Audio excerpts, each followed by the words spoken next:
ஒரு oxygen plant இங்கேயே உற்பத்தி பண்ற மாதிரியான விஷயத்த நம்ம பார்த்தோம். ஆக்சிஜன்றது நம்ம எல்லா இடங்களையும் வாங்குறது வைக்கிறதா, பட் போஸ்ட் கோவிட் ஆக்சிஜன் பத்தின பார்வை நிறைய மாறி இருக்கு. இங்கேயே ஒரு பிளான்ட் கொண்டு வரணுங்கிற டிமாண்ட் எந்த துறை சாச்சு? அந்த சமயத்துல ஆக்சிஜன் பற்றாக்குறையினால பல பேர் உயிரிழந்தாங்க கோவிட் சமயத்துல. முதல்ல நான் வந்து ஒரு 10 லட்சம் ரூபாய் மதிப்பீட்டில் ஒரு கருவி வாங்கி கொடுத்தோம். அது வந்து ஆக்சிஜனை ஃபோர்ஸ்ஃபுல்லாக ப்ளோ பண்ணுறது.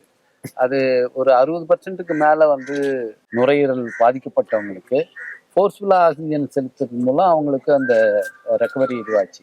அது முதல்ல இங்கே தான் டீன் அப்போ குந்தவை தேவின்னு இருந்தாங்க. அவங்க கேட்டாங்க, என்னோட ஃபண்ட்லேருந்து அதை வாங்கி தந்தேன். அதனால நிறைய பேருக்கு வந்து இதை காப்பாற்ற முடிஞ்சுது. அதுக்கப்புறம் நிறைய பெட் வந்து ஆக்சிஜன் பெட்டாக இருக்கணும் போது சிலிண்டர் பற்றாக்குறை அந்த சமயத்தில் தான் இது வந்தது. என்எல்சியில் போய் சிஎஸ்ஆர் ஃபண்ட்லேருந்து கேட்டேன்னா, என்எல்சிக்கு வந்து இதுக்கும் சம்மந்தமே இல்லை, நாங்கள் தரமாட்டோம்னாங்க. அப்புறம் நீங்கள் ராஜஸ்தான்லாம் கொடுக்குறீங்க, இது எங்களுக்கு வேணும்னு சொல்லி ரொம்ப வலியுறுத்தி ஷேர் பண்ண 2 தடவை போய் பார்த்து தான் 65 லட்சம் ரூபாய் மதிப்பீட்டில் அந்த இதை போட்டாங்க. அது கண்டினியூஸ் வந்து சப்ளை வேணும், பவர் சப்ளைக்காக. அதுக்கு ஒரு 25 லட்சம் ரூபாய்க்கு கிட்ட வந்து ஒரு ஜென்ரேட்டரும் வந்து பண்ணிட்டாங்க. அது அடிஷ்னலாக அவங்களே கொடுப்பாங்க. உங்க தொகுதியை பொறுத்த வரைக்கும் இந்த மெடிக்கல் காலேஜ் சார்ந்த விஷயங்களும் எந்த அளவிற்கு ஹெல்ப்ஃபுல்லான ஒண்ணு? ஏன்னா இது வந்து மெயின் ஹைவேஸ்ல இருக்கும். நமக்கு பொதுவான பார்வையில ஆக்சிடென்ட் ஜோனு இங்கதான் நிறைய பேர் வருவாங்கன்னு, ஆனா பொதுமக்கள் பயன்பாட்டுல இந்த ஹாஸ்பிட்டல் முக்கியமானது. அஸ் அன் எம்பியா இந்த ஹாஸ்பிட்டலோட இம்பார்ட்டன்ஸ் எந்த அளவுக்கு பாக்குறீங்க? இந்த ஆக்சிஜன் பிளாட் எந்த அளவுக்கு ஹெல்ப் பண்ணுது நினைக்கிறேன் ஆஃப்டர் கோவிட்?